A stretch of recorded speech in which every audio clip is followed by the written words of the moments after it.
தூத்துக்குடி வந்து மக்கள் அந்த அளவுக்கு அவதிப்பட்டார்கள்.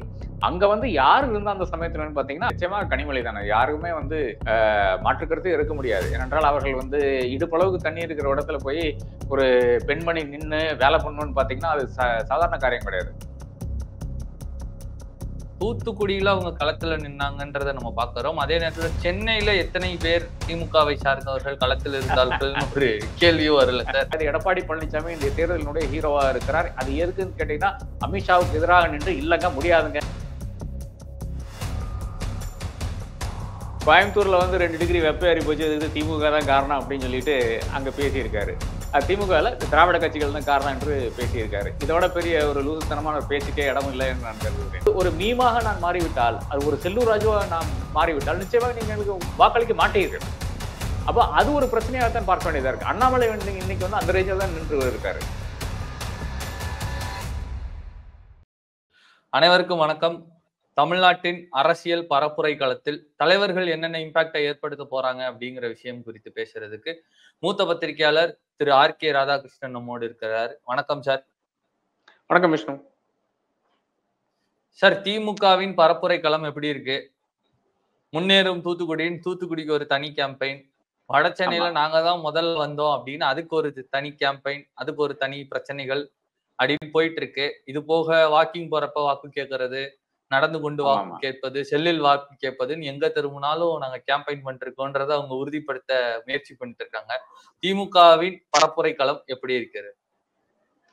அது திமுகவுக்குரிய ஒரு பாணி இருக்கிறது. அந்த ஒரு பாணியில் தான் அது போய் கொண்டிருக்கிறது. இப்போ வந்து இப்போ வட சென்னைக்காக ஒரு டெவலப்மெண்ட் பிளான் கொண்டு வர்றதுக்கே வந்து இது நிச்சயமாக இந்த தேர்தல் ஒரு காரணமாகத்தான் இருக்கிறது. அது மாற்றுக்கருத்தே இருக்க முடியாது. எந்த அரசியல் கட்சியானாலும் அது வந்து ஒரு தேர்தலை நோக்கி இருக்கின்ற விஷயங்கள் தான் அவர்கள் வந்து செய்து கொண்டு இருப்பார்கள்.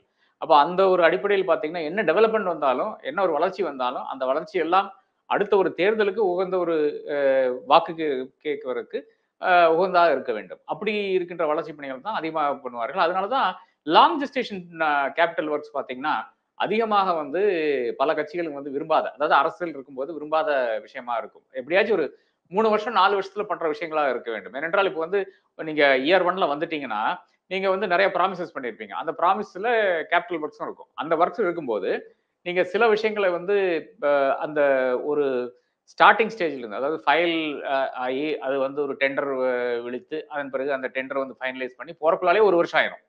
அப்ப அடுத்த ஒரு 3 வருஷத்துல, மொத்தமா ஒரு 3 வருஷம், 3 1/2 வருஷத்துல என்ன ப்ராஜெக்ட் நடக்குமோ, அந்த ப்ராஜெக்ட்ல தான் பெரிய அளவில் வந்து வாக்குகள் அந்த இதுக்கு அதான் பேசும்போது. ஏன்னா, அனைவரும் பேசுறது வளர்ச்சி மட்டும் தானே. அப்ப வளர்ச்சி எங்க வரும்னு பார்த்தீங்கன்னா, வளர்ச்சி வந்து நீங்க வந்து பிசிக்கலா வந்து மக்களுக்கு அது காணும் இடத்தில் இருக்க வேண்டும். அதனால தான் இப்போ ஒரு 10 இயர் ஜெஸ்டேஷன் பீரியட் இருக்கிற ப்ராஜெக்ட்ஸ் வந்து அது இப்போ மெட்ரோ ரயிலே எடுத்துங்களேன். மெட்ரோ ரயில் வந்து இப்ப சென்னை பூரா தோண்டி போட்டிருக்காங்க. எங்க பார்த்தாலும் வந்து மக்களுக்கு அவதி இருக்கின்ற ஒரு விஷயமாக தான் நம்ம சென்னை ரயில் மெட்ரோ ரயில் இருக்கிறது. ஆனால் அது முடிந்து விட்டால் அது வந்து டிரான்ஸ்போர்ட் எவ்வளவு எளிதில் வந்து ஒரு இடத்துல இருந்து இன்னொரு இடத்துக்கு போக முடியும். அது இப்போ வந்து ஒரு ₹40 சார்ஜ் பண்றாங்க, இல்லைன்னா ₹50 சார்ஜ் பண்ணாங்க கூட, இன்னைக்கு நீங்க ஒரு டாக்ஸி ஓலா, ஊபர் ஆனாலும் சரி, இல்ல ஆட்டோல ஆனாலும் சரி, அதை விட ஜாஸ்தி தான் நீங்க கொடுக்க போறீங்க. அப்ப இந்த லாங் ஜெஸ்டேஷன் பீரியட்ஸ் வந்து நிச்சயமாக இப்ப அரசியல் கட்சிகள்னால செய்ய முடிய மாட்டேங்குது. அதான் மத்தியில அப்படியே தான் இருக்கிறது. மத்தியில வந்து ஒரு தொலைநோக்கு பார்வைன்னு பாத்தீங்கன்னா ஸ்ட்ராட்டஜிக் விஷன் மட்டும் தான் இருக்குதே தவிர வேற ஒரு விஷயத்திலும் அந்த மாதிரியான விஷன் இருக்கிறது கிடையாது. மன்மோகன் சிங் காலத்துல இருந்தது. அவர்கள் பண்ண பல விஷயங்கள் வந்து இன்னைக்கு தான் ஃபியூட்டிஷன் ஆகுது. அசாம்ல இன்னைக்கு வந்து இனாகுரேட் பண்ண பிரிட்ஜ் ஆனாலும் சரி, இப்ப சமீப காலத்துல வந்து இப்ப மோடி வந்து 2, 3 பிரிட்ஜ்ல வந்து தனியா நடந்துட்டு இருந்தார் இல்லையா? இதெல்லாம் வந்து காங்கிரஸ் காலத்துல ஆரம்பிக்கப்பட்ட திட்டங்களா இருக்கிறது. இந்த ஜவஹர்லால் டனல் ஆனாலும் சரி, இந்த டனல்ஸ் இருக்கு இல்லையா, அந்த இங்க ஜம்மு அண்ட் காஷ்மீர்ல ஜம்மு காஷ்மீர் கனெக்ட் பண்ற டனல்ஸ் ஆனாலும் சரி, அங்க நடக்கின்ற அந்த ரயில்வே பாதை ஆனாலும் சரி, இந்த மாதிரி விஷயங்கள் எல்லாம் மன்மோகன் சிங் காலத்தில் ஆரம்பிச்சது. ஆனால் பாஜக அரசாங்கம் வந்த பிறகு அவர்கள் மிக குறிப்பாக தெளிவாக வந்து இந்த மாதிரியான 3, 3 வருஷத்துக்குள்ள எது முடிக்க முடியுமோ அதுதான் பண்ணி கொண்டு இருக்கிறார்கள் என்று நாம் பார்த்துக் கொண்டிருக்கோம். இது வடசென்னையை பொறுத்தவரை. அப்கோர்ஸ் தூத்துக்குடி வந்து மக்கள் அந்த அளவுக்கு அவதிப்பட்டார்கள். அங்க வந்து யார் இருந்தா அந்த சமயத்துல பாத்தீங்கன்னா, ஆட்சியாளர்கள் அப்கோர்ஸ் இருந்தா, அதாவது அங்க இருக்கின்ற கலெக்டர் ஆனாலும் சரி, எஸ்பி ஆனாலும் சரி, இவர்கள்லாம் இருந்தாங்க. அதை தாண்டி இருந்தது நிச்சயமா கனிமொழி தானே. யாருக்குமே வந்து மாற்று கருத்தே இருக்க முடியாது. ஏனென்றால் அவர்கள் வந்து இடுப்பளவுக்கு தண்ணி இருக்கிற இடத்துல போய் ஒரு பெண்மணி நின்னு வேலை பண்ணணும்னு பாத்தீங்கன்னா, அது சாதாரண காரியம் கிடையாது. ஒரு ஆண் வேணா போய் நின்றலாம். குறிப்பாக கிராம பகுதிகள்ல. அந்த இடத்துல வந்து ஒரு பெண் போய் நின்று ஆண்களை இல்லை என்றால் அங்க இருக்கின்ற பணியாளர்களை டைரக்ட் பண்ணி அந்த வெள்ளம் வந்து குறைப்பதானாலும் சரி, இல்லை என்றால் வேற இடத்துல எங்க இது வந்து பிரச்சனையா இருக்கிறது என்று அந்த ஜியோகிராஃபியை படித்து விட்டு அங்க போய் அவர்கள் அதற்கு முன்னிருந்து கையெடுத்து செய்த விஷயங்கள் என்பது நிச்சயமாக நான் வந்து என்னுடைய கண்ணில் நின்று மாயாது. நான் பல விஷயங்களை வந்து பார்த்தேன். ஒரு பைக்ல போற ஒரு காட்சியை பார்த்தேன். என்னால் அந்த அளவுக்கு வந்து மரங்கள் வீழ்ந்தது, அதே மாதிரி எலக்ட்ரிக் கம்பங்கள் வீழ்ந்தது. அதுக்கு நடுவுல அவ்வளவு ரிஸ்க் எடுத்துட்டு போறாங்க. எலக்ட்ரிசிட்டி அப்கோர்ஸ் சுவிட்ச் ஆஃப் பண்ணியிருந்தாங்க. பட் அப்படி இருந்தால் கூட சொல்ல முடியாதுங்க. இதெல்லாம் எங்க வேணாலும் வயர் கிடக்குது, எங்க வேணாலும் குறுக்கே வந்து என்ன வேணாலும் இருந்திருக்கலாம். அந்த சமயத்துல வந்து பைக்ல போறாங்க. அதே மாதிரி படகுல போனாங்க. ஒரு அந்த அளவுக்கு வெள்ளம் வந்த சமயத்திலோட படகுல போனாங்க. அப்போ மக்களுக்கு வந்து என்னென்ன கடைசியில வந்து கஷ்ட காலத்துல அவன் கூட இருந்தான். அப்படிதான் ஒரு ஒரு பர்சனலா பார்த்தா கூட கஷ்ட காலத்துல இந்த ஆள் வந்து எங்க கூட இருந்தான். இல்லைன்னா இந்த அம்மா வந்து நம்ம கூட இருந்து நின்னுது. அது மட்டும் தான் பாக்குறாங்க. எனக்கு வந்து இது வரல, அது வரல. ஒவ்வொரு வீட்டுக்கும் வந்து அங்க 30,000 40,000 மினிமம் மினிமம் சிறிய சிறிய வீடுகளுக்கு அந்த அளவுக்கு சேதம் வந்திருக்கிறது. மினிமம் சேதம் வந்திருக்கிறது. அதுல வந்து அரசாங்கம் கொடுத்தது ரூ. 6,000 அப்புறம் ஒரு ரூ. 2,000. இதுல ஒண்ணும் பெரிதாக வந்து மக்களுக்கு அந்த ஆறுதலாக இந்த காசு போய் இருக்குன்னு நான் சொல்ல வரல. ஆனால் நம்ம துயரத்துல வந்து ஒருத்தர் வந்து உட்கார்ந்தாங்க. நம்ம துயரத்துல நம்ம கூடயே இருந்தாங்கங்கிற அந்த ஒரு விஷயம் இருக்கு இல்லையா?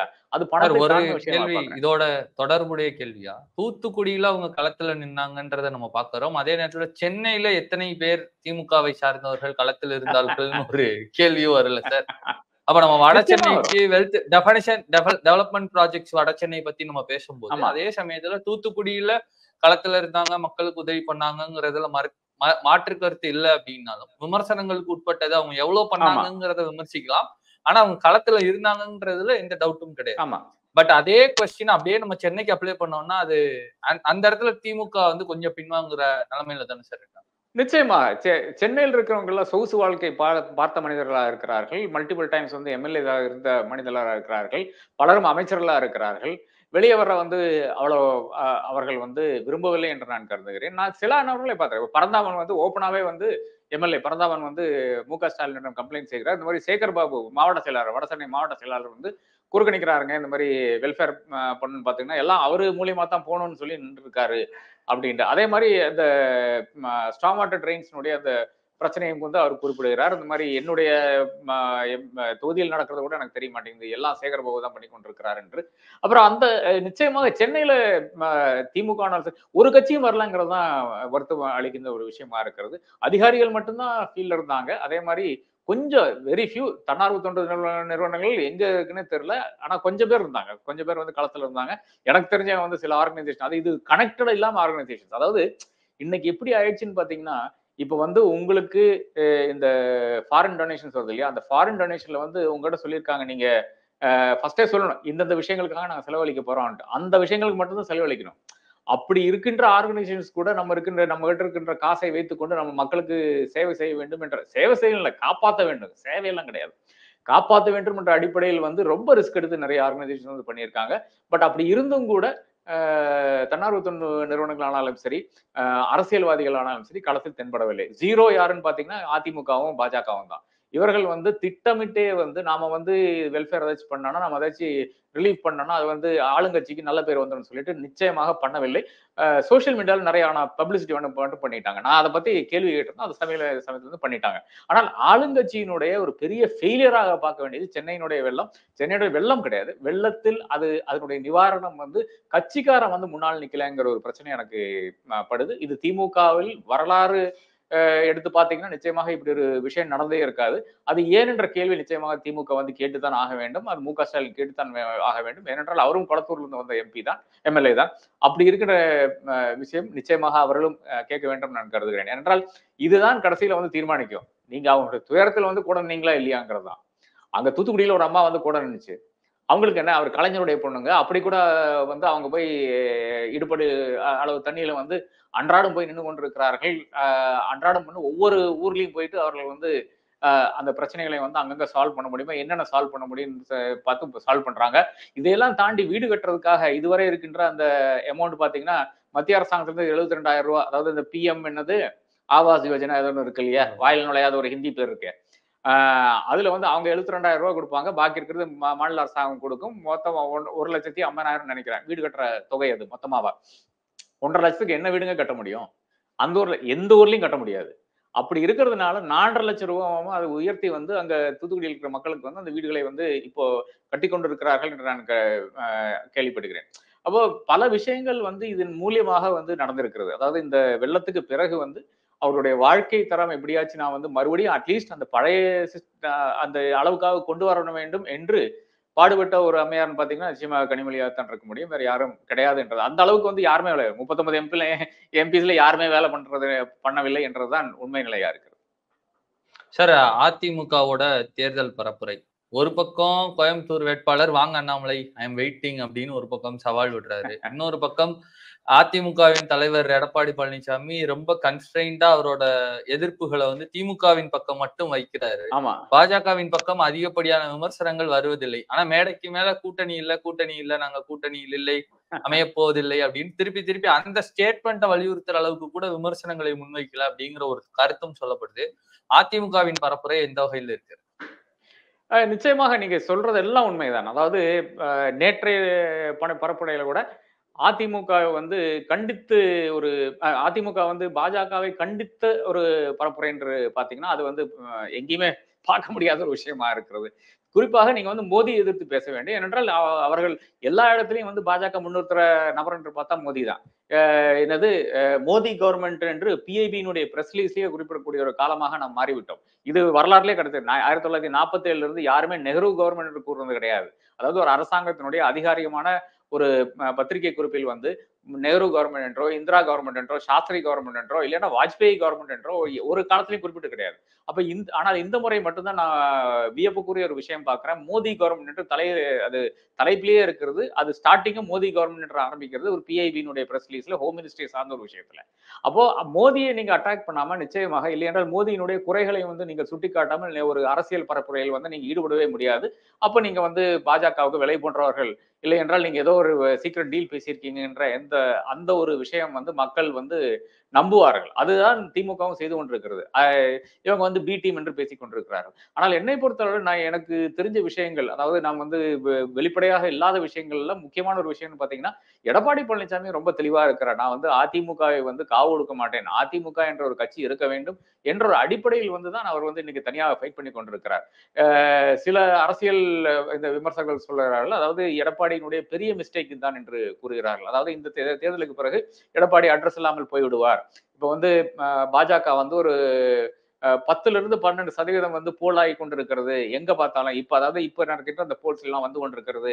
அதே கொஞ்சம் அதிகரித்து ஒரு 13-14% வந்து விட்டால் அடுத்த ஒரு தேர்தல், அதாவது 2026 சட்டமன்ற தேர்தலில் வந்து அவர்கள் பாஜக மத்தியில் அதிகாரத்துக்கு வந்தால் நிச்சயமாக அதிமுகவை வற்புறுத்தி அந்த கூட்டணிக்குள்ள கொண்டு வந்துருவாங்க. அப்படி கொண்டு வந்தா ஒரு 70-80 சீட்டு வந்து பாஜகவுக்கு வந்துவிடும்.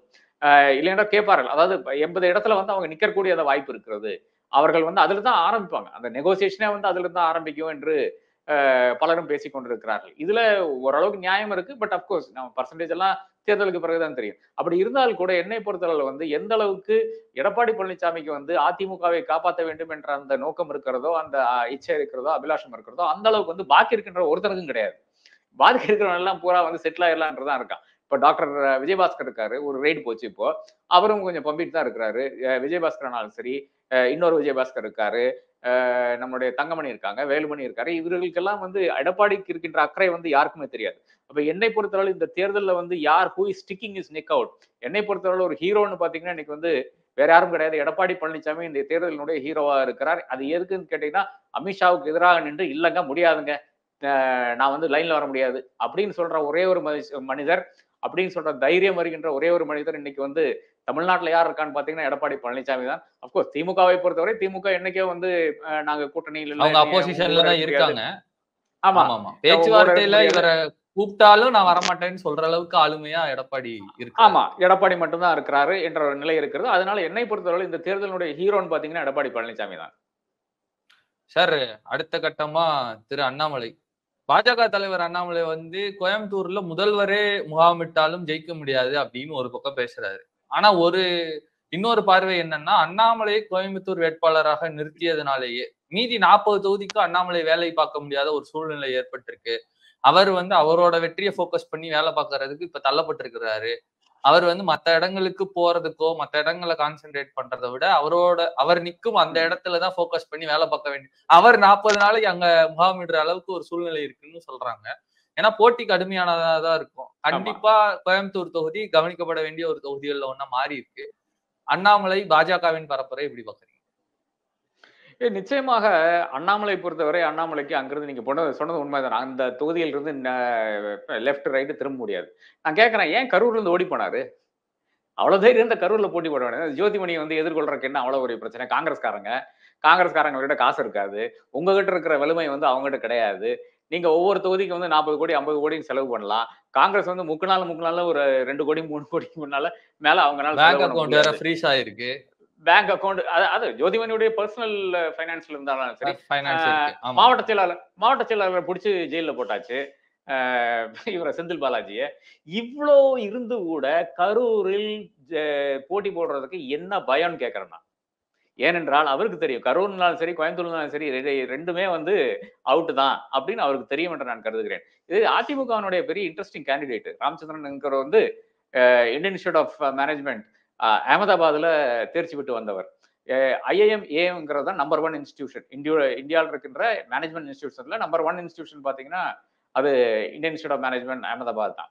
அவ்வளோ நல்ல ஒரு இன்ஸ்டிடியூஷன்ல படித்து வெளியே வந்து அவருக்கு நிச்சயமாக அந்த சமயத்திலேயே வந்து நல்ல ஒரு வேலை வந்து கிடைச்சிருக்கும். அதாவது ஒரு 1 crore plus அந்த மாதிரி ரேஞ்சில் வந்து ஆனுவல் சேலரி இருக்கிற வேலை கிடைச்சிருக்கும். அதெல்லாம் விட்டு போட்டு ஒரு மனிதன் வந்து இப்போ வந்து ஐடிஐல உட்காந்துருக்கான்னு பாத்தீங்கன்னா அவருக்கு நிச்சயமாக ஏதோ ஒரு உடன்பாடு இருக்கு. மக்களோடு ஏதோ கொஞ்சம் பண்ண வேண்டும், ஏதோ நட்டா பண்ண வேண்டும் என்று அந்த ஒரு ஆர்வம் இருக்கின்ற ஒரு மனிதர் தான் அதிமுகவினுடைய கேண்டிடேட் இருக்கிற. நிச்சயமாக வரவேற்கக்கூடிய ஒரு கேண்டிடேட் தான் பாக்குறேன். நிச்சயமாக இந்த மாதிரி நபர்கள் தான் நம்மளுடைய அரசியலுக்கு வர வேண்டும் என்று நான் கருதுகிறேன். அடுத்ததாக பாத்தீங்கன்னா மேயர் திமுகவினுடைய கேண்டிடேட் பாத்தீங்கன்னா முன்னாள் மேயரா இருந்த நபர். நிச்சயமாக அவருக்கு அந்த களம் அறிந்த அளவுக்கு வந்து நிச்சயமாக ஒரு அண்ணாமலைக்கு தெரியறதுக்கு வாய்ப்பே கிடையாது. ஏனென்றால் அவர் அங்கேயே நின்று கவுன்சிலராக நின்று ஜெயிச்சு அதன் பிறகு வந்து மேயர் ஆகிறார். மேயராக பல விஷயங்கள் வந்து அங்க செய்திருக்கிறாரு.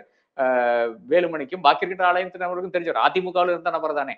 அதன் பிறகுதானே 2020 தான் அவர் வந்து திமுக வந்து சேர்றாரு. ஏன்னால் அங்க வந்து வாய்ப்பு இருக்கிறதுக்கு வாய்ப்பு ஓபிஎஸ் கூட போய் சேர்ந்தாரு. அதன் பிறகு அங்க வேலைக்காகன்னு சொல்லித்தான் இங்க வந்தாரு. அப்போ திமுகவுக்கு வலுசூக்கக்கூடிய ஒரு நபரா இருக்காரு. என்னை பொறுத்தவரை போட்டிங்கிறது இந்த 2 பேருக்கு தான். நாய்ஸ்ங்கிறது அண்ணாமலை பக்கம் தான் இருக்கிறது. ஏனென்றால் அவர்கிட்ட சோசியல் மீடியா அந்த அளவுக்கு செலவு பண்றதுக்கு காசு இருக்கிறது. வசதி படைத்த ஒரு கட்சியில் இருக்கிறார். அப்போ நீங்க சோசியல் மீடியா கோயம்புத்தூர்ல போய் நின்று சோசியல் மீடியா பாத்தீங்கன்னா உங்களை வாட்ஸ்அப்ல இருந்து ஆரம்பிச்சு எல்லா இடத்துலயும் வந்து அண்ணாமலைன்னு தான் வந்து கொண்டிருக்கும். அதே மாதிரி சில கம்யூனிட்டியை பொறுத்த அளவுல அந்த அவர்களுடைய அந்த அபார்ட்மெண்ட் காம்ப்ளெக்ஸ் எல்லாம் வந்து அண்ணாமலைன்னு பேசிக் கொண்டிருப்பார்கள். பாக்கி இருக்கிற மக்களை பொறுத்தவரை இது வந்து காம்படிஷன் என்பது அதிமுகவுக்கு திமுகவுக்கு எதிராக இருக்கிற காம்படிஷன் தான். இதுல என்னை பொறுத்தவரை அதிமுகவுக்கு ஒரு எட்ஜ் இருக்கிறதாக நான் பார்க்கிறேன். பாஜகவினுடைய பரப்புரை எல்லா இடத்துலயும் என்ன இருக்குன்னு பாத்தீங்கன்னா முக்கியமாக நாம என்ன செஞ்சு நாம் ஜெயிக்க வேண்டும் அந்த ஒரு இடத்துலதான் பாஜக இருக்கிறது. ஏனென்றால் இல்லைன்னா ஒரு ராதிகாவுக்கு கூட சீட் கொடுக்க வேண்டிய அவசியம் என்னன்னு நான் கேட்கிறேன். ஒரு கவர்னரை வந்து அந்த கவர்னர் இதுல இருந்து இறங்க சொல்லிட்டு இங்க கொண்டு தென் சென்னையில கொண்டு மாவட்ட இது போட வேண்டிய அவசியம் என்னன்னு கேட்கிறேன். ஒரு எம்எல்ஏ வந்து நயனார் நாகர் எம்எல்ஏ வந்து இல்ல நீ கண்டஸ்ட் பண்ணுப்பான்னு சொல்லிட்டு அங்க கொண்டு போட வேண்டிய அவசியம் என்னன்னு கேட்கிறேன். அப்போ இதெல்லாம் பார்க்கும்போது பாஜகவினோட ஒரு டெஸ்பரேஷன் வந்து நமக்கு தெளிவாகிறது. அதே மாதிரி கட்சியில் வந்து காலாகாலமா பணி செய்த நபர்கள் அது சோசியல் மீடியால ஆக்டிவா இருக்கின்ற ஒரு குஷ்பு ஆனாலும் சரி, கஸ்தூரி கூட இருந்தாங்க. கஸ்தூரி கூட போய் பாஜக அனுபவியை மாறி இப்ப வேற ஏதோ அனுபவியை இருந்து கொண்டிருக்கிறார்கள். அதையும் பார்த்து கொண்டுதான் இருக்கிறோம். SG சூர்யான்னு இருக்கிறாரு. அதே மாதிரி இது நம்மளுடைய தொலைக்காட்சி ஊடகங்கள்ல வந்து தொடர்ந்து விவாதங்கள் வந்து பாஜக இல்லாத சமயத்துல இருந்து, அதாவது பாஜக வந்து ஒரு பொருட்டாக தமிழ்நாட்டில் இல்லாத டைம்ல இருந்து பேசிக் கொண்டிருக்கின்ற எவ்வளவோ நபர்கள் இருக்கிறார்கள். நமக்கு தெரிஞ்ச பரிசிதமான எவ்வளவோ முகங்கள் இருக்கிறது. அந்த முகங்களை யாரையுமே நாம் காணலையே, களத்துல யாரையுமே காணலையே. களத்துல காண்றதெல்லாம் வந்து இந்த மாதிரியான நபர்களை தான் கண்டு கொண்டிருக்கிறோம். அப்ப அது என்னை பொறுத்தவரை ஒரு பிரச்சனை தான் நான் கருதுகிறேன். இப்ப டிடிவி சொல்றாரு இந்த மாதிரி நீங்க வந்து ஒரு சீட்டு போதும் என்று கூறுகிறார். அந்த நேரத்துல வந்து 2 சீட்டு கொடுக்குறாங்க. அதனுடைய அவசியம் என்னன்னு கேட்கிறேன். நான் வந்து பிஜேபி அதுக்கு வந்து கண்டஸ்ட் பண்ணிருக்கலாமே. அவரே ஒரு சீட்டு அவங்க நட்புறவை வளர்க்க நினைக்கிறாங்க சார். டிடிவியோட அந்த இம்பார்ட்டன்ஸ் அவங்க கொடுக்க நினைக்கிறாங்க. டிடிவிக்கான அந்த அங்கீகாரத்தை அதிமுக எந்த அங்கீகாரத்தை கொடுக்காமல் அமமுக உருவானதோ அந்த அங்கீகாரத்தை டிடிவிக்கு பாஜக கொடுக்க நினைக்குது, அண்ணாமலை கொடுக்க நினைக்கிறாரு. அதனால அப்படி டிடிவிக்கு இல்ல அப்படி பாக்குறது கஷ்டம் தானே. ஏனென்றால் இப்போ அப்படி ஒரு அங்கீகாரம் வந்து எந்த கட்சிக்கு எங்க கொடுத்து எங்க வளர்த்துருக்காங்கன்னு பாத்தீங்கன்னா ஒண்ணும் கிடையாது. எல்லா கட்சியும் வந்து சுவாகா தான். சாப்பிட்டு தான் போயிருக்காங்களே தவிர, இப்ப அதிமுக வந்து சிதைப்பதில் வந்து பாஜகவுக்கு இருக்கிற பங்கு வந்து யாராச்சும் டிஸ்கவுண்ட் பண்ண முடியுமா? அவர்கள் அவர்கள் இருக்கத்தானே அந்த 2016ல ஜெயலலிதா அம்மையார் வந்து அப்போலோ ஆஸ்பத்திரியில இருந்த சமயத்துல வெங்கைய நாயுடு அங்க அப்போலோல வந்து உட்கார்ந்து வைஸ் பிரசிடென்ட் அந்த தருணத்துல வந்து உட்கார்ந்து அதிமுக கட்சியை வந்து கம்ப்ளீட்டா ஸ்டடி பண்ணி அதுல ஒரு ரிப்போர்ட் கொடுத்து அதன் பிறகுதான் அந்த கம்ப்ளீட் அந்த கட்சியை வந்து சுக்குநூறா உடைக்கணும் என்ற அந்த ஒரு அடிப்படையில் தான் அவர்கள் வந்து பயணித்துக் கொண்டிருந்தார்கள். ஆனால் அவர்களுடைய துரதிருஷ்டவசமாக என்ன நடந்துச்சு பாத்தீங்கன்னா, இந்த சசிகலா அம்மையார் வந்து இந்த எடப்பாடி பழனிசாமி வந்து அந்த இடத்துல போட்டு போயிட்டாங்க. அது வந்து எக்ஸ்பெக்ட் பண்ணாத விஷயமா இருக்குது. என்னை பொறுத்தளவு ஒரு காலத்துல நான் பேசிக் கொண்டிருந்தேன், செங்கோட்டையன் தான் கட்சிக்கு கரெக்டா இருப்பாரு தலைவராக என்று நான் பேசிக் கொண்டிருந்தேன். ஆனால் இன்னைக்கு இருக்கின்ற ஒரு கண்டிஷன்ல வந்து எடப்பாடி பழனிசாமியை விட ஒரு தைரியமான ஒரு நபர் வந்து அதிமுகவை லீட் பண்றதுக்கு இல்லை என்ற ஒரு கணிப்பில் வந்து நான் வந்து இன்னைக்கு வந்து நிக்கிறேன். அப்போ அது என்ன காரணம்னு பாத்தீங்கன்னா அவருடைய ஸ்டாண்டு தான். ஒரு காலத்துல வந்து கம்ப்ளீட்டாக பாஜகவுக்கு விட்டு கொடுத்து கொண்டிருந்தார். செக்ரட்டரியேட்ல வந்து வெங்கையா நாயுடு வந்து ஒரு ஆய்வு நடத்துகிறார். அவர் வந்து அமைச்சராக இருந்த சமயத்துல அதன் பிறகு ரெய்டு கூட நடக்குது செக்ரட்டரியேட்ல. சீஃப் செக்ரட்டரி மேல ரெய்டு நடக்குது. ராம்மனோகர் ராவ் மேல ரெய்டு நடக்குது. மோகன் ராவ் மேல ரெய்டு நடக்கிறது. அது மாதிரி பல விஷயங்கள் பாத்தீங்கன்னா ஏறத்தாழ செக்ரட்டரியேட்டே வந்து பாஜக நடத்தி கொண்டிருக்கிற மாதிரி தான் இருந்தது அந்த டைம்ல எல்லாம். அதை தாண்டியும் ஒரு மனிதர் வந்து இப்போ எதிர்த்து நிக்கிறான்னு பார்க்கும்போது, இல்லை என்றால் ஒரு டஃப் கொடுக்குறான்னு பார்க்கும்போது, ஏதோ ஒரு காரணத்துக்காக பாஜக கூட இணைப்பில் இல்லை என்று பார்க்கும்போது, அது என்னை பொறுத்தளவு வந்து கட்சியை காப்பாற்றுகின்ற ஒரு நடவடிக்கையாக தான் பார்க்க வேண்டியதா இருக்கிறது. அப்படித்தான் நான் அதை பார்க்கிறேன். அப்படி பார்க்கறதுனால என்ன ஆகுதுன்னு பார்த்தீங்கன்னா, இப்ப அதிமுகவுக்கு இன்னும் கொஞ்சம் வலு வரக்கூடிய அந்த வாய்ப்பு வந்து நான் கண்டு கொண்டிருக்கிறேன். அப்ப அது வந்து it will be at the expense of பிஜேபின்னு நினைக்கிறேன். அதாவது பிஜேபியினுடைய வளர்ச்சி, இந்த வளர்ச்சிக்கு நடுவுல வந்து இப்போ வந்து அதிமுக நிக்கிறதா, அது குறுக்க வந்து அதிமுக நிக்கிறது என்று நான் காண்கிறேன். சார், நீங்க பல பரப்புரைகளை பார்த்திருப்பீங்க. பல தேர்தல்களை பார்த்திருப்பீங்க. சுவாரஸ்யமான சம்பவங்கள் வந்து தற்போதைய இந்த 18வது மக்களவைத் தேர்தல்லையும் ஆரம்பிச்சிருக்கு. ஒரே இடத்தில் போட்டி போடும் 2 தமிழ் மகள்கள். அப்புறம் ஒரே இடத்துல 2 ஓபிஎஸ் போட்டி போடுறாங்க. இது போக நான் வேட்பாளரை மகனாக பார்க்கிறேன் அப்படின்னு எல்லாம் கருத்துக்கள் சொல்லப்படுது. இன்னொரு பக்கம் எனக்கு இந்த சின்னம் வேணாம், அந்த சின்னத்தை கொடுங்க அப்படின்னு ஒரு குறிப்பிடத்தகுந்த வாக்கு சதவீதத்தை கொண்டிருக்கும் நாம் தமிழரும் சொல்லிக் கொண்டிருக்கிறார்கள். பேட்டரியும் என்கிட்ட தான் இருக்கு, டார்ச்சும் என்கிட்ட தான் இருக்கு, டிவியும் என்கிட்ட தான் இருக்கு, நான் அப்புறமாட்டி உடைச்சுக்கிறேன் அப்படின்னு ஒருத்தர் சொல்லிட்டு இருக்காரு. ஆனா அவரு இன்னும் வந்து அடுத்த தேர்தலுக்கு என்ன மாதிரி நகர்வுகளை எடுப்பாரு, இன்னும் ஒரு பரப்புரைக்கு வேற போல, அங்க போனா அடுத்து என்ன பேச காத்திருக்கிறார் அப்படிங்கிற அந்த விஷயமும் இருக்கு. ஆக இப்பொழுது இருக்கும் இந்த பரப்புரை களத்துல நீங்க சுவாரஸ்யமா பார்த்த ஏதாவது ஒரு விஷயங்கள் இப்ப நடந்துட்டு இருக்குதுல, எல்லாமே சுவாரஸ்யமா தான் இருக்குன்னு எனக்கு தெரியும். இருந்தாலும் உங்களுக்கு ரொம்ப இல்ல ஒருத்தர் வந்து கோயம்புத்தூர்ல வந்து 2 டிகிரி வெப்பம் ஏறி போச்சு, அதுக்கு திமுக தான் காரணம் அப்படின்னு சொல்லிட்டு அங்க பேசியிருக்காரு. திமுகல திராவிட கட்சிகள் தான் காரணம் என்று பேசியிருக்காரு. இதோட பெரிய ஒரு லூசுத்தனமான ஒரு பேச்சுக்கே இடம் இல்லை என்று நான் கருதுகிறேன். அப்போ அதிலிருந்து எவ்வளவு ஒரு 100 மீம் வந்திருக்கிறது. அதுல சில மீம்ஸ் என்னன்னா, அதாவது இந்த ட்வின் டவர்ஸை காமிச்சு அதுல வந்து பிளேன் போய் இடிக்கிற மாதிரி, இதுக்கு திராவிட கட்சிகள் தான் காரணம் அப்படிங்கிற மாதிரி எல்லாம். அது அப்புறம் வந்து கிறிஸ்துவ வந்து குருசுல அந்த இதுல கிராஸ்ல இருக்காரு, இதுக்கும் திராவிட கட்சிகள் தான் காரணம் அப்படின்னு சொல்லிட்டு ஒரு மீம்ஸ் பார்த்தேன். அப்போ பல தலைவர்கள் வந்து தேவையில்லாமல் ஏதோ ஒரு இடத்துல வந்து உளருவாங்க. அது ஏன் உளருவாங்க பாத்தீங்கன்னா டயர்ட் ஆயிருது. டயர்ட் ஆன பிறகு நம்ம என்ன பேசுறோம் நமக்கும் கிடையாது, நமக்கும் அறிவு கிடையாது, நமக்கும் இல்ல பல இடங்கள்ல வந்து மைக்க பார்த்தா பேசணும் என்ற அந்த ஆர்வம் வந்து தலைவர்களுக்கு வந்து விடும். தலைவர்களுக்கு மட்டும் இல்லை, அரசியல்வாதிகளுக்கு பொதுவாகவே வந்து விடுகிறது.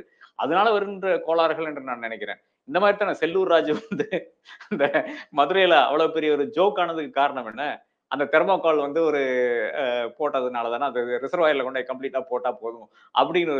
அத செல்லூர் ராஜு ஒரு ஒரு சீரியஸ் பாலிட்டிஷியன். என்னை பொறுத்தவரை வந்து செல்லூர் ராஜு இல்ல அதுதான் இப்ப சொல்ல வந்தேன் சார். நீங்க சொல்ற மாதிரி இப்போ இந்த தேர்தல் பரப்புரை களத்துல இவங்க பரபரப்பா இயங்கிட்டு இருக்க நேரத்துல இவங்க பண்ற இந்த உளரும் பல வார்த்தைகள்னால அவங்களோட ஒட்டுமொத்த இமேஜே மக்கள் மத்தியில இந்த சோசியல் மீடியானால மாறி போகுது. நீங்க குறிப்பிட்டது மாதிரி செல்லூர் ராஜு மதுரை பகுதியின் மிக முக்கியமான அதிமுகவின் களப்பணியாளர். அவர் மாதிரி அங்க வேலை பார்க்க முடியாதுங்கிறத அதிமுக காரங்களே ஒத்துக்குவாங்க, டிஎம்கே காரங்களும் ஒத்துக்குவாங்க. அந்த அளவுக்கு ஒரு ஸ்ட்ராங்கான ஒரு களத்தில் இருப்பவர். ஆனால் இளைஞர்களுக்கு அவரை தெரிந்தது அந்த தெர்மோகால் விஷயம், அந்த இஷ்யூவை வச்சு மீமை வச்சுதான் அவரை தெரியும். அது மாதிரி விஷயங்கள் தான் கேட்டேன். அப்புறம் நேத்து ஒரு வேட்பாளர் வந்து பேனாவை வைர பேனாவில் கையெழுத்து போடுவேன்னா அப்படின்னு சிவகங்கையில வந்து கையெழுத்து போட்டு பேனாவை தொலைச்சிருக்கிறாரு. இனி வரும் காலங்கள்ல இது மாதிரி சுவாரஸ்யமான விஷயங்களை எதிர்பார்க்கலாமா? ஏன்னா எதுக்கு இந்த கேள்வியை உங்ககிட்ட கேட்கறேன்னா, நீங்க பல தேர்தல்களை பார்த்திருக்கும் போது பரப்புரைகளின் போது தலைவர்கள் சொல்லும் வார்த்தைகள் தான் இவங்களை ஊக்கப்படுத்தி கொண்டு வரும். லேடியான்னு கேட்டா நேஷனல் லெவல் பிரேக்கிங் நியூஸா அது வரும். ஆனா அது போன்ற விஷயங்களை எல்லாம் தற்போது தலைவர்கள் தவற விட்டு வாக்கிங் செல்வது, ஜாக்கிங் செல்வது, நான் காலையில அது குடிச்சேன், மதியம் இது சாப்பிடுறேன், இவர் வீட்டுக்கு போனேன், அவர் வீட்டுக்கு போனேன், இதை மட்டுமே பிரதானப்படுத்துகிறார்களா? சோசியல் மீடியா அளவுக்கு சுருங்கிருச்சா அப்ப எலெக்ஷன் கேம்பெயின்? இல்ல பழைய பரபரப்பு இன்னும் இருக்கா? இல்ல எல்லா இப்போ வந்து நீங்க ஒரு குறிப்பிட்ட ஒரு விஷயம் முக்கியமான விஷயம் கருதுகிறேன். இப்ப சோசியல் மீடியாக்காகத்தான் பலரும் இயங்கிக் கொண்டு இருக்கிறார்கள். அதுல வந்து எல்லா சென்டென்ஸும் ஒரு டயலாக் ஆக்கி மாற்ற வேண்டும் என்ற அந்த ஒரு எண்ணத்தில், ஆர்வத்தில் தான் பேசிக் கொண்டிருக்கிறார்கள். அது வரும்போது தான் அந்த ஸ்லிப் வருது. இந்த எங்க நீங்க எங்க தவறு பண்றீங்கன்னு பாத்தீங்கன்னா, இதுக்கும் திராவிட கட்சிக்காரனா, அதுக்கும் திராவிட கட்சிக்காரனா என்று நீங்க ஆரம்பிக்கும்போது, அது நிச்சயமாக ஒரு ரைமிங்கா இருக்கும். அந்த ரைமிங் ஓட அது விட்டுட்டா பரவாயில்ல. ஆனால் அத வந்து ஒரு இன்னொரு அடுத்த ஸ்டெப்புக்கு எடுத்துட்டு போகும்போது தான் அது வந்து பிரச்சனையா இருக்கிறது. தலைவர் வந்து கலைஞர் வந்து ஒரு முறை சொன்னார், இந்த முறை பழம் நழுவிக் கொண்டிருக்கிறது, பாலில் கூடிய சீக்கிரம் விழும் என்று நான் இருக்கிற ஒரு பிரஸ் மீட்ல தான் சொன்னாரு. அது வந்து இங்க தேமுதிக வந்து எங்களோட வந்து இணையும் என்ற அந்த பொருள்படும்படி அவர் வந்து சொன்னார். ஆனால் அது ஒரு பெரிய ஒரு வைரலான ஒரு விஷயமாக மாறிவிட்டது. 2016ல வந்து அப்கோர்ஸ் இன்ஸ்டாகிராம் கிடையாது. அப்படி இருந்தால் கூட அது பெரிய ஒரு விஷயமாக எல்லா வாட்ஸ்அப்லயும் எல்லா இடத்துலயும் வந்து கொண்டிருந்தது. அப்ப அந்த மாதிரியான விஷயங்கள் வந்து அதிகமாக இந்த தேர்தல்ல வரும் என்று நான் கருதுகிறேன். ஏனென்றால் எல்லாருமே everybody wants a dialogue, everybody wants a good dialogue to reach the people. ஏனென்றால் மக்களை எப்படி போய் சேர்ந்து அடைய முடியும்னு பாத்தீங்கன்னா, எல்லாருக்குமே வந்து இப்போ ஜென்சி ஆனாலும் சரி, மில்லியனர்ஸ் ஆனாலும் சரி, உங்களுக்கு உங்களுடைய அட்டென்ஷன் ஸ்பேனுங்கிறதே வந்து 30 செகண்ட் 40 செகண்ட் தான். அந்த 30 செகண்ட் 40 செகண்ட்குள்ளால் நான் எப்படி உங்களை கவர முடியும்ங்கிறது தான். அது ஒரு மீமாக நான் மாறிவிட்டால், அது ஒரு செல்லூர் ராஜுவா நான் மாறிவிட்டால், நிச்சயமாக நீங்க எங்களுக்கு வாக்களிக்க மாட்டீர்கள். அப்ப அது ஒரு பிரச்சனையாகத்தான் பார்க்க வேண்டியதா இருக்கு. அண்ணாமலை வந்து இன்னைக்கு வந்து அந்த ரேஞ்சில் தான் நின்று இருக்காரு. அப்ப அந்த ரேஞ்சில் இருந்து அடுத்த ரேஞ்சுக்கு எப்படி இல்லை என்றால் அது மாற்றம் அது அது மாறுறது என்றது மிக மிக கடினமானது. ஒரே ஒரு முறை வந்து நான் ஒரு ஷர்ட் போட்டு உட்கார்ந்த ஒரு டிவி ஷோல, அதாவது தந்தி டிவில வந்து முதல் முறையாக என்னது ஹிந்தி தெரியாது போடா என்ற ஷர்ட்டை வந்து நான் அணிந்து கொண்டு உட்கார்ந்தேன். அது இன்னைக்கும் வந்து வலம் வந்து கொண்டிருக்கிறது. 2019 நினைக்கிறேன். தேர்தலுக்கு முன்னால வந்து நான் உட்கார்ந்தது. அப்போ அந்த ஒரு ஆன்டி இந்தி அஜிடேஷனுடைய மூட்ல வந்து என்னுடைய நண்பர் வந்து பண்ண ஷர்ட் திருப்பூர்ல இருந்து ஒரு ஒரு செட் அப்படியே அனுப்பிச்சு வச்சாரு. எப்பா இது வந்து வேற எங்க போகுது, உனக்கும் சேர்த்து அனுப்பிச்சு வச்சுறேன்னு சொல்லி எனக்கு அனுப்பிச்சு வச்சாரு. நான் முதல் முறையாக ஒரு ஒரு கட்சி அதை ஆரம்பிக்கல அந்த டைம்ல. அதன் பிறகுதான் திமுக எல்லாம் ஆரம்பிக்குது. அப்போ அதை வந்து நான் அணிந்து கொண்டு உட்கார்ந்தேன். அப்ப ஹரி ஆங்கர் அவர் கேட்கிறாரு, என்ன ஷர்ட்ல என்ன எழுதி இருக்குன்ட்டு. அது ஸ்டார்டிங்ல, அதாவது இந்த அந்த அறிமுகப்படுத்துவாங்கல்ல, ஹிந்தி அஜிடேஷனை வந்து ஒரு கட்சி அத சொந்தம் கொண்டாடுறதுக்கு முன்னாடி ஜெனரலைஸா அது தமிழ்நாடு முன்னாடி. முழுக்க அத ஸ்ப்ரெட் ஆயிட்டு இருக்கப்போ. ஆமா ஆமா. ஆமா. அப்ப அதற்கு முன்னாடி வந்து தந்தி டிவில உட்கார்ந்து ஹரி ஷர்ட்ட பார்த்து இது மாதிரி கேட்கிறாரு, என்ன ஷர்ட்ல எழுதி இருக்குன்னு. நான் ஹிந்தி தெரியாது போடா. அது அது சொல்லும்போது கொஞ்சம் சுவாரஸ்யமா சொன்னேன். ஹிந்தி தெரியாது போடா அப்படின்னு சொன்னேன். அது வந்து ஒரு பெரிய வைரலான மொமெண்டாக ஒரு 15 செகண்ட் தான் இருக்குது. அது ஒரு வைரல் மொமெண்டாக மாறுகிறது. அந்த வைரல் மொமெண்ட் வந்து எனக்கு எங்கெங்க தெரியுது, கோப்பன்ஹேகன்ல போகும்போது ஒருத்தவங்க வந்து சொல்றாங்க என்கிட்ட. எந்த ஊருன்னு பாருங்க. அதுக்கும் தமிழ்நாட்டுக்கும் சம்மந்தமே கிடையாது. அங்க நீங்க தானங்க ஷர்ட் போட்டு உட்கார்ந்துட்டு இருக்கீங்க. அது எப்போ ஒரு 5, 6 வருஷத்துக்கு பிறகு வந்து ஒருத்தன் வந்து அங்க சொல்றான். அந்த மாதிரி விஷயங்கள் வந்து இந்த வைரல் மொமெண்ட்ஸ் வந்து நிச்சயமாக வந்து அது எப்பவுமே வந்து மக்களுடைய அந்த மனதில் இருக்கத்தான் செய்யுது. இல்லை என்றால் இன்டர்நெட்ல ஏதோ ஒரு இடத்துல இருக்கத்தான் செய்யுது. அது எப்ப வேணாலும் திரும்பி வரலாம். அது திரும்பி வரும்போது பாசிட்டிவா வருமா? இப்ப வந்து நான் ஒரு விஷயத்தை வந்து நல்ல விஷயமா நினைச்சு பேசுவேன். இல்லை என்றால் இது வந்து மக்களுக்கு சேர்த்தடைய வேண்டும் என்ற ஒரு கருத்தோடு பேசுவேன். அத வந்து மிக எளிதாக வந்து ஒரு காமெடியாக, ஒரு மீமாக எளிதாக மாற்றிவிட்டு, என்ன வந்து ஒரு ஜோக்கரா மாத்திரலாம். அது இதுதான் உண்மை நிலையா இருக்குது. அஃப்கோர்ஸ் இப்ப ஏஐ வேற இருக்குது. சாட் ஜிபிடி யூஸ் பண்ணி, இல்லை என்றால் ஆர்டிபிஷியல் இன்டெலிஜென்ஸ் யூஸ் பண்ணி என்னுடைய வாய்ஸ் எடுத்து, ஆமா ஏஐ ஆமா, எடுத்து யூஸ் பண்ணிடலாம். ஆமா. சாட் ஜிபிடி யூஸ் பண்ணே பண்ணலாம். வாய்ஸ் இருக்குல்ல, இப்ப சாட் ஜிபிடில வாய்ஸ் இருக்குது. என்னுடைய வாய்ஸ் சாம்பிள் எடுத்து நீங்க அங்க போட்டா போதும். எந்த என்னுடைய நண்பர்களை வைத்து நான் வந்து கொச்சையா பேசுறது, இந்த மாதிரி விஷயங்கள்லாம் செய்யலாம். அப்ப இதுவும் இந்த தேர்தல்ல இருக்கும். அந்த வைரல் மொமெண்ட்ஸும் இருக்கும். அந்த வைரல் மொமெண்ட்ஸ் நாம் அன்இன்டெண்டட் கான்சிக்வென்சஸ் வரும் என்று நான் கருதுகிறேன். 1. 2வதாக நம்மளுடைய வாய்ஸ்னா என்னுடைய வாய்ஸ் கிடையாது. நான் அவ்வளவு பெரிய நபர் கிடையாது. பட் தலைவர்களுடைய வாய்ஸ் ஆனாலும் சரி, இல்ல கண்டெஸ்டிங் கேண்டிடேட்ஸ் வாய்ஸ் ஆனாலும் சரி, அதை யூஸ் பண்ணி அவர்கள் பேசுற மாதிரி இப்படியே அந்த லிப் மூவ்மெண்ட் யூஸ் பண்ணி, ஈவன் லிப் மூவ்மெண்ட் அது பண்ணலாம். பராக் ஒபாமாவோட கேஸ்ல வந்து நான் போன வருஷமே பார்த்தோம். எப்படி ஏஐ யூஸ் பண்ணி அவர் பேசாத விஷயங்கள் வந்து பேசுற மாதிரி வருது என்று பார்த்தோம். அது வந்து ரஷ்யன் இன்டர்ஃபியரன்ஸ் என்று சொன்னார்கள், தேர்தலில் இன்டர்ஃபியரன்ஸ் என்று சொன்னார்கள். இப்போ அது இன்னைக்கு ஒரு அறிக்கை வந்திருக்கிறது, பிரிட்டன் சொல்லியிருக்குது, பிரிட்டனுடைய தேர்தலில் வந்து சைனாவுடைய இன்டர்ஃபியரன்ஸ் இருக்க போறது, அதனால அனைவரும் பாதுகாப்பு இருக்க வேண்டும் சொல்லிட்டு பல விஷயங்களை வந்து அங்க பேன் பண்ணியிருக்காங்க. சைனாவே என்ன பண்ணிருக்குன்னு பாத்தீங்கன்னா, இப்ப இன்டெல் சிப்ஸும் சரி, ஏஎம்டி வந்து அங்க வந்து பேன் பண்ணியிருக்காங்க. கவர்மெண்ட் கம்ப்யூட்டர்ஸ்ல வந்து இதெல்லாம் இருக்கக்கூடாதுன்னு சொல்லிட்டு பேன் பண்ணியிருக்காங்க. இந்த மாதிரி பல விஷயங்கள் இருக்கிறது. இந்த தேர்தல் இது எல்லாத்தினுடைய ஒரு பெரிய ஒரு மெல்டிங் போட்டாகத்தான் இருக்கும் என்று நான் கருதுகிறேன். கடைசியில வந்து மக்கள் அங்க போய் தேர்ந்தெடுக்க வேண்டிய நபர்கள் வந்து இருப்பார்கள். வாக்கு சாவடியில தான் கடைசி டிசிஷன் வில் பி டேக்கன் என்பதுதான் உண்மை நிலை. வாக்குச்சாவடியில் மக்கள் எந்த வகையான இம்பாக்டை ஏற்றுக்கொண்டு வாக்களிக்கிறார்கள் என்பதை பொறுத்திருந்து பார்ப்போம். உங்கள் மேலான நேரத்தை ஒதுக்கி பேசியமைக்கு, பல அரசியல் கருத்துக்களை தந்தமைக்கு நன்றி சார். தேங்க்யூ. நன்றி விஷ்ணு.